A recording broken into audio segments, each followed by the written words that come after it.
বাঁশের তৈরি বিজন তৈজসপত্র বিভিন্ন কিছু কাগজ অনেক যে পণ্য এগুলো আগে বিক্রি হতো এই শিল্পটা আস্তে আস্তে হারা যাচ্ছে।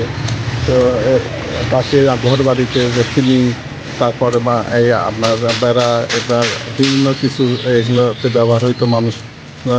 এই শিল্পটা আস্তে আস্তে হারা যাচ্ছে। এই মায়ের নতুন প্রযুক্তি, নতুন সব কিছু আসার জন্য এখন এদের কর্মহীন হয়ে যাচ্ছে এই লোকগুলো।